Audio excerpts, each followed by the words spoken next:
Is it the truth? Is it fair to all concerned? Will it build goodwill and better friendships? Will it be beneficial to all concerned? So the Economy League is a statewide, regionally based organization. We are supported by membership contributions from business and industry. We also do nonpartisan, impartial research for school districts and municipalities. And in the last 10 years, we have been focusing heavily on the concerns we have for local government fiscal health in Pennsylvania. From that concern and studies we had done in the past, a consortium of community foundations were formed, a committee. They solicited funds and hired the Economy League to prepare a report expressing their concern as community foundations for what seemed to be the decline in the ability of Pennsylvania municipalities to provide services. From that report, we'll go through the slides today. Lynne will introduce the statewide part, and I'll focus on the Lancaster County part. But it's important to remember that the whole property tax debate that we hear about school districts, and we shouldn't have property taxes, we should find other means of taxes, it's rooted in your local governments. It's rooted in the fact that we have to pay for our local services locally, and the burden has increased. It's definitely increased over the last 40 years. Pennsylvania is not the same state it was in 1970. Lancaster County is not the same county it is when I lived in Middletown, not so far away from Kenoi. It isn't the same as it was in the 70s. You all know that. You'll see that in the trends. But Pennsylvania as a whole, and the way we finance our local government system, we think is at a breaking point. It's exemplified by the anti-property tax movement, but that's also a indication of the changes in Pennsylvania that Tom recognized years ago on the fragmented earned income tax collection, and that people are recognizing now that it's time for Pennsylvanians to consider local government services as a right of all citizens, regardless of where you live, because you live and work and do things in multiple jurisdictions, but Pennsylvania still thinks of that as we live, work, and do everything in one town. Lynne Shedlock is the report author. Lynne prepared the report along with our staff in Wilkes-Barre and Pittsburgh. Our Pittsburgh office contributed heavily to this report. And I want Lynne to walk us through the report basics, and then I'll pick up the Lancaster County section.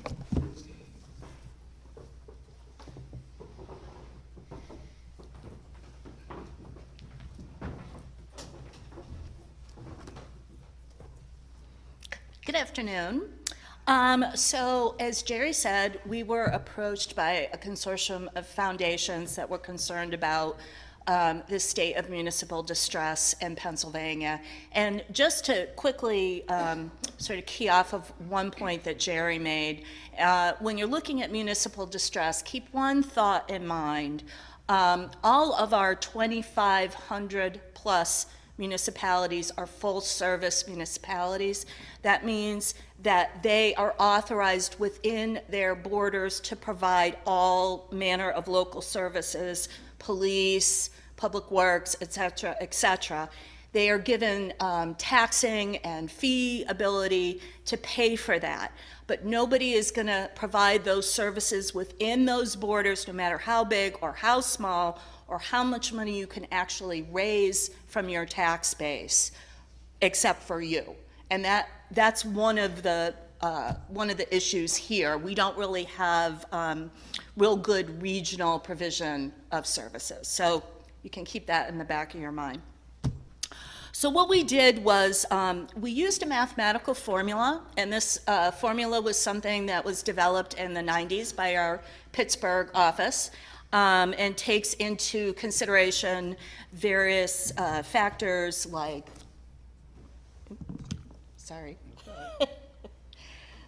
like income, how much is collected in taxes, those a bunch of formulas, factors in that formula. So we calculated this formula for 2,388 of Pennsylvania's 2,500 plus municipalities. We did it for 70, 90, and 14. We did not include Pittsburgh and Philadelphia because of their population size and because they have kind of a different tax structure than everybody else. So what we measured, we're calling our first measurement tax base. So that tax base is going to measure a municipality's wealth. Then we measure tax burden, which is the amount that municipalities take out of that tax base, out of that wealth to provide your services. So healthier communities have a large tax base and a low tax burden. More distressed communities have a smaller tax base and a higher tax burden. Once we had all of those measurements calculated, we divided everybody into quintiles just to make the discussion a little easier. So if you're a 1 on the scale, you're more healthy. If you're a 5 on the scale, you're considered more distressed. All right, so this is text, but I'm going to switch us to the picture. And this shows your statewide trends. So for your cities, you see, oh, we got this. So for your cities, you see all of them almost in your 5th quintile, except for 3. So all of our cities, 3rd-class cities, are pretty much experiencing difficulties, probably distressed, whether or not they're in the official state program for distress. In terms of your boroughs, see how we go down the line here? So we have most of our boroughs in the 4th and 5th quintile. Now, this is our 2014 quintiles. If we were looking in 1970, we would be seeing more boroughs here.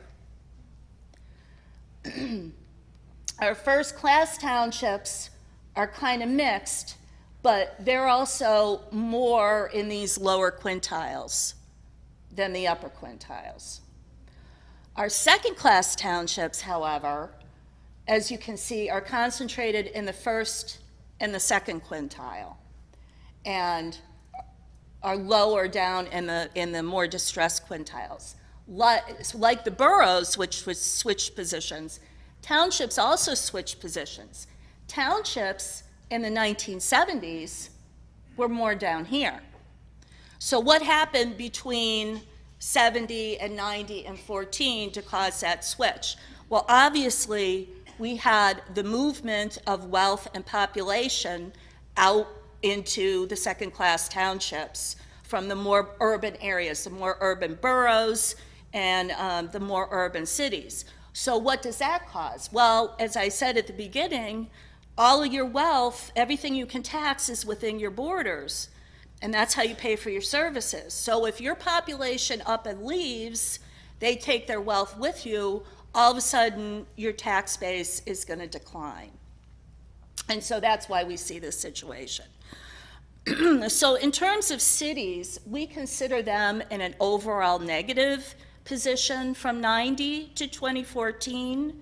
Their tax base was flat, but their tax burden increased, okay? Wealth is flat, but the amount they have to pay increases. For the boroughs in the first-class townships, we're calling them largely negative. So their tax base grew, their wealth grew, but their tax burden also increased. So the amount that they had to pay increased. The number in the distressed quintiles increased, as we discussed. So while they gained wealth, that wealth did not compensate for the tax burden going up. So that's why a lot of them are in trouble. With the second-class townships, we have a mixed result. As we said, they're in the 1st and 2nd quintile. Their tax base grew a lot, but their tax burden is also increasing. The difference with the second-class townships is that they have more wealth, so they are more able to afford at this point that increasing tax burden. However, we believe that this is a life cycle of municipalities. And once the second-class townships, and we're already starting to see this with some municipalities, once they start to get built out, they don't have as many people moving in with their easy money, with their additional wage tax, additional property tax, that stagnates. And then as their population demands more services, right, they're going to need more money. They're going to end up taking more out and increase their tax burden. And that's what we're already seeing with some second-class townships who are starting on that downward trend in the cycle. So these are our state maps we have 70, 90, and 14. Now, all of these communities are ranked against each other. So you're not going to see, 478? 478 municipalities are always going to be in each quintile. But what you can do is watch, so the green is a 1, is watch the movement of the colors. So you see we do have a lot of concentration here, southeast in the green. Look at Lancaster. Oops, I pronounced that wrong. Look at Lancaster. Sorry about that. Jerry is specifically taking the next part, so I don't have to do it. When I moved to Lemoyne in 1975, my first lesson was you're going to the mall in Lancaster. That's right. You got it. See, we have the yellow, or the orange and the red is where we have our distressed areas. Okay, so let's move to 90. Did you see that? See the movement? Now, one thing that happens here is your boroughs are the ones that are becoming more distressed, so you'll see more green. That's because the townships are bigger. So you're going to see more green because they're the ones that are now becoming green. So again, you can see, where are we doing well? Southeast, over here, western part of the state, not so good.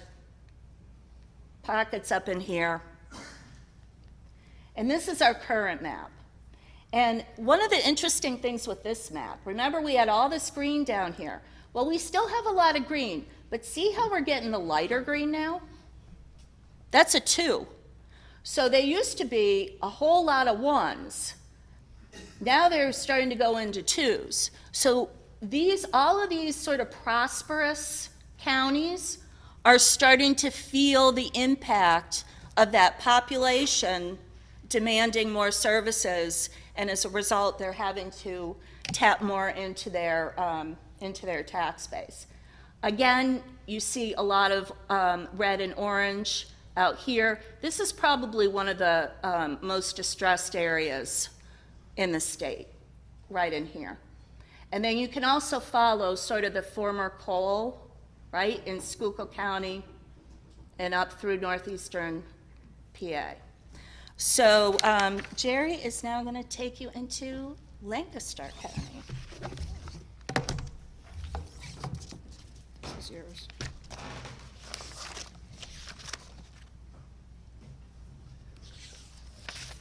I mentioned that the Economy League is nonpartisan. We're often drawn into the debate in Harrisburg because our voice is considered one based in facts and impartial. The reason I have this map here is this is a statewide legislature creation, the local government system in Pennsylvania. It wasn't formed by Washington and Jefferson and Franklin. It was formed in the early part of the 20th century, late part of the 19th century, and it's continued to this day. It's a legislative creation, and it was a response to the business development and progress in Pennsylvania. However, it's a statewide legislative challenge. Look at the challenge you have when you want to prepare a uniform tax policy to provide uniform municipal services and financial ability for every little town in Pennsylvania. As Lynn said, we all have the same ability to provide the same kind of services. And don't you take that away from my town. I want to be able to do that. So the political and the politics follows this line. A legislator in Harrisburg has to come up with a policy that solves for this area and for this area. This is high tax burden. This is high demand on wealth already. This is increasing demand on wealth. And you have to understand that that's a very, very difficult mix to make. You're trying to satisfy everyone. And what happens is you don't satisfy anyone. And to a large extent, the school district tax debate reflects that, because these are municipal tax burdens. If we overlay, and our next project is going to attempt to overlay school district tax burden on this, imagine the school district tax burden on top of these. You're draining money from the same wallet, from the same people via property taxes, and as we'll go into other, later on, some very restrictive rules for municipalities to fund services. But for the county, for Lancaster, as Lynn mentioned, you have a happy story here. I know Tom is probably the only guy beside myself that's excited about this topic, but I want to keep it interesting for Lancaster people. Lancaster has always been, in my experience, the 40 counties I service in Pennsylvania, it's always stood alone. It's been sort of unique. Lancaster always has been that way in how you approach local government, countywide government, and in particular school district management.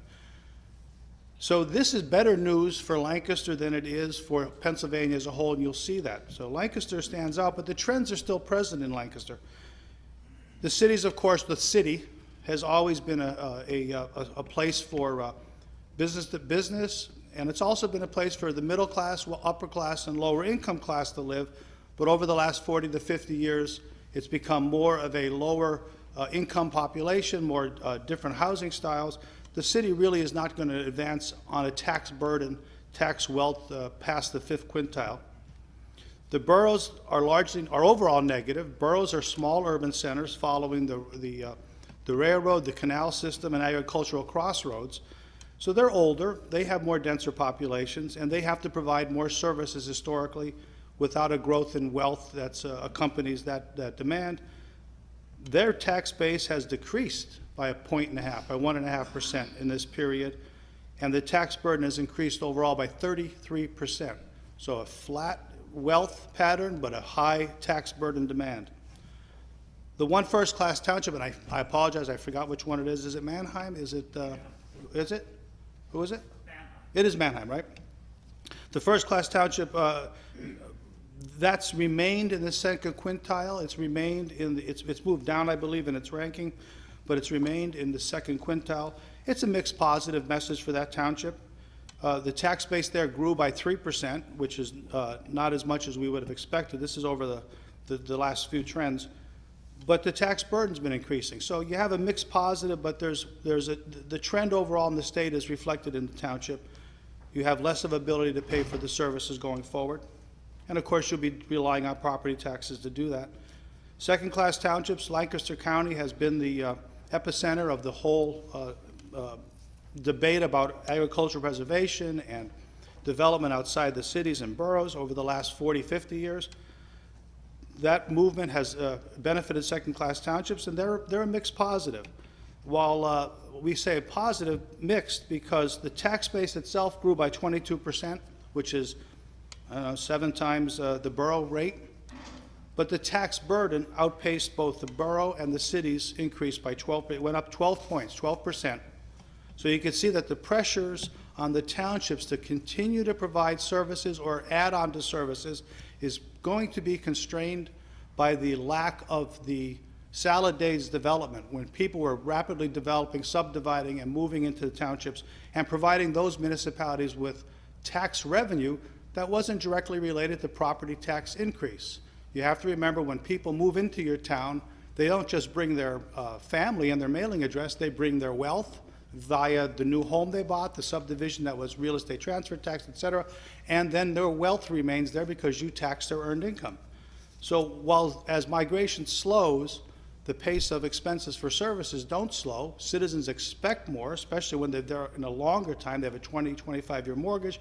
They expect progress in their town, and we expect pressures on local government leaders to increase. And citizens will continually say, new sources of revenue, don't rely on property taxes, and township supervisors will get grayer and grayer hair as they try to figure out how to make it work. The good news in Lancaster is your median income. Not a lot of variance in the median income across the quintiles, of course, except in in the 5th quintile, which is expected. But this is a very flat median income for Lancaster compared to the Commonwealth. That's good news. That means you have a diverse population that's spread across, and it has wealth across the different locations where they live. The problem there is some of the tax situations in Pennsylvania don't allow you to tap into median income as easy as it allows you to tap into property tax wealth. And of course, where there's higher median income, you would expect higher property values. And of course, higher property values, you perhaps get a bigger reaction to demands for better schools, more municipal services, and the tax burden will increase. But overall, that's good news for Lancaster County. Even better news compared to the Commonwealth as a whole, more than half, 60% of all households in the county are in the highest rank quintiles. The highest ranking municipalities in Pennsylvania, the first and second quintiles, in other words, the first quintile, 80% of the Commonwealth is ranks below them, and of course the second, 60% ranks below them. Half of your households are in 1 and 2. And even in the lowest quintile is a small percentage. The median, number 3, quintile number 3, has 12%, which is equal to 4. So you've got a really good mixture of where you're living in here in Lancaster, and that's unusual compared to other locations in Pennsylvania. We're going to take a trip through time, and I want you to sort of understand where you live in Lancaster County, where your municipality is, or where you grew up or come from. And we're going to take a trip through time on the 3 Lancaster County maps, similar to what we did in Pennsylvania. But keep in mind the pattern of development that you remember and recall from the last 40 years or so.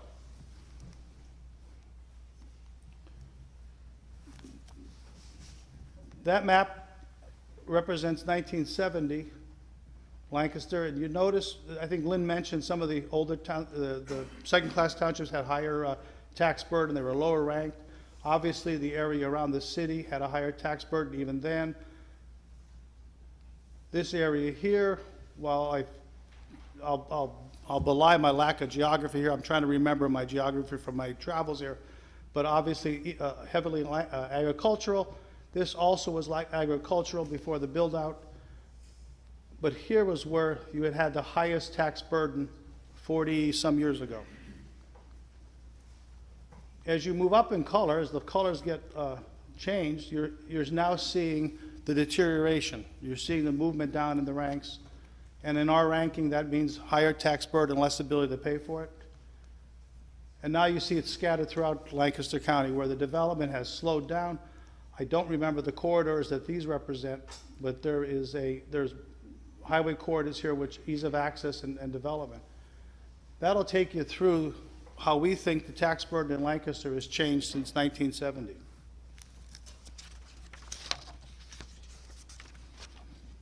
That map in itself, you'll see more and more distress on the part of municipal leaders to try to pay for increasing municipal service costs without a change in our tax structure in Pennsylvania. There were other trends statewide in our report. The community foundations demanded that we offer no solutions, that we stay true to the concept of a nonpartisan, fact-giving organization. So they asked us not to provide solutions so as to get drawn into a political battle, but they did ask us to recognize trends that Pennsylvania needs to consider when you discuss and look at changes to how we finance municipal services. Act 47 municipalities, of which there are none here except for Harrisburg, and there's some on the southeast part.